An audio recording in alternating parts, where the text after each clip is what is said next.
அனைவருக்கும் வணக்கம். மீண்டும் ஒரு புதிய அரசியல் வீடியோவில் உங்களை சந்திக்கிறது மகிழ்ச்சி. நண்பர்களே, நான் சொல்ல போகிறது ஒரு கணிப்பு மட்டும்தான். இந்த கணிப்பு இந்த தனிப்பட்ட கருத்து அவ்வளவுதான். இதனால் நீங்கள் கோவிக்கவோ இல்லை குறைக்கவோ கூடாது. இதில் கோவிச்சு குறைச்சி ஒரு பிரயோசனம் இல்லை. அதாவது நடிகர் விஜய் அரசியலில் இப்போ 4ஆம் தேதி மட்டும் பெரிய ஒரு எதிர்பார்ப்போடு இருக்கப்படுற ஒரு ஆள்.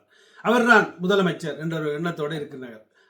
அங்கே உள்ள மக்கள், அங்கே உள்ள மக்கள் என்று சொன்ன போனால் முழுக்க முழுக்க இளைஞர் பட்டாளம், அவ்வளவுதான்.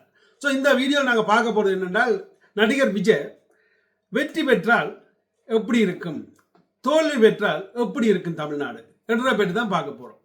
அது வெற்றி என்று வைப்போம். 4ஆம் தேதி வெற்றி என்றால் வெற்றி கொண்டாட்டம் சொல்லவே தேவையில்லை. இளைஞர்கள் எப்படி அவருடைய திரைப்படம் வெளியில் வருதோ அதே மாதிரி இந்த வெற்றியை ஒரு சினிமா மாதிரியே ஆக்கிவிடுவார்கள். அதாவது ஒரு படம் வெளிவந்த மாதிரியே ஆக்கிவிடுவார்கள். அப்படி ஒரு பயங்கரமாக இருக்கும் அந்த வெற்றி கொண்டாட்டங்களை பார்க்கும் பொழுது. அவர் அடுத்த கட்டமாக இந்த தமிழ்நாட்டுக்கு ஒரு புதிய ஒரு தலைவர், ஒரு இளம் தலைவர் கிடைச்சிருக்கிறார். அது மகிழ்ச்சி. அதாவது சினிமாவிலிருந்து திருப்பியும் ஒரு தலைவர் கிடைச்சிருக்கிறார் என்ற ஒரு எண்ணம் அந்த தமிழ்நாட்டில் பெரிய அளவில் எழுதப்படுற ஒரு உண்மை.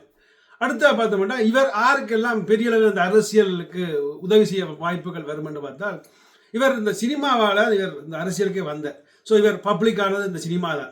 அப்போ அது யாருன்னு பார்த்தா இந்த இளைஞர் பட்டாளம். இவர் இளைஞர் பட்டாளங்களுக்கு வாய்ப்புகளை அதிகம் கொடுக்க பார்ப்பார். அதாவது ஏனென்றால் அவருடைய அரசியலை தக்க வைக்கிறதுக்காக, அதாவது அந்த அரசியல் தக்க வைக்கிறதுக்கு இளைஞர்களுக்கு வேலை வாய்ப்பிலிருந்து பல விடயங்களை இளைஞர்களுக்கு செய்ய பார்ப்பார். அது நல்ல விடயம், இல்லை கூடான்னு நான் சொல்ல வரல. ஏன்னா அரசியல்ன்றது இப்போ நாங்கள் செய்கிற இடத்துல அதை தக்க நிற்கிறதா நிரந்தரம். அப்போ அதை அவர் செய்ய பார்ப்பார். மற்றபடி நோமலாக சில மாற்றங்கள் நடக்கும். ஊழல் அதை பற்றி எனக்கு தெரியாது. என்றால் ஊழல்ன்றது தமிழ்நாட்டில் மட்டுமல்ல, அது எல்லா இடமும் இப்போ பரவி இருக்குது. அப்போ அந்த ஊழல் ஃபுல்லாக அழிக்கப்படுமா என்று உதாரணத்துக்கு சொல்ல போனால், இப்போ அனுரகுமார திசாநாயகா இலங்கைக்கு வந்தார். இலங்கையில் அந்த ஊழல் என்ற விடயத்தை அழிச்சு கொண்டு வரார். அவர் அதுக்காக பெரிய பெரிய ஆட்களை கைது செய்தார். இவர் அப்படி ஒரு துணிச்சலோட செயற்படுவார் என்றால் அது கேள்விக்குரியார். சரி, செயற்பட்டுக்கலாம், படாமல் விடலாம், அதை பற்றி தெரியாது. ஓகே, இப்போ அடுத்தது தோல்வி.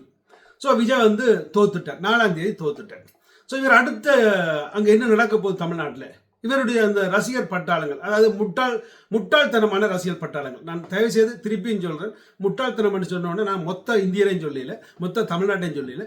உண்மையாக அங்கே முட்டாள்தனமான ரசிகர் பட்டாளத்தை நாங்கள் வீடியோவில் பார்த்துருக்கிறோம். அப்போ அவர்களை தான் நான் முட்டாள்தனமான ரசிகர் பட்டாளம் என்ன அடுத்த கட்டமாக செய்யும்னு பார்த்தால், ஒரு சிலர் முட்டாள்கள் தற்கொலை செய்யுங்கள். அதாவது தங்களை உயிரை நீத்து தன் தலைவன், தன் நடிகன், தன் ரசிகன் தோத்துட்டான் என்ற ஒரு கவலையில் ஒரு சில முட்டாள்தனமாக இருக்கு. இது இவர்கள் இறந்த விஷயம் விஜய்க்கு தெரியுமா, நடிகர் விஜய்க்கு தெரியுமான்னு பார்த்தா தெரியாமல் இருக்கலாம், தெரியாமல் வரலாம்.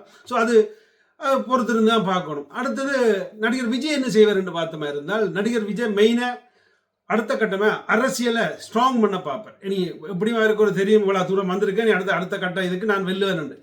அப்போ அவர் இனி அந்த இளைஞர் பட்டாளங்களை வச்சு திருப்பியும் ஜூஸ் பண்ணுவார். அதாவது எப்படியாவது இந்த பட்டாளம் இவர்களை வச்சு தான் நான் இனி அடுத்த அரசியலுக்கு வரலாம் என்று. அப்போ அதனால் அவர் அதை செய்ய பார்ப்பார். அடுத்தது அவர் சினிமா திருப்பி போகிறா இல்லையாண்ட பெரிய ஒரு கேள்வி. ஆனால் நிச்சயமாக போய்த்தான் ஆகுவார், வேறு வாய்ப்பு இல்லை. ஏன்னா சினிமாவிலேருந்து அரசியல் செய்தால் மக்களுக்கு போய் சேரும்.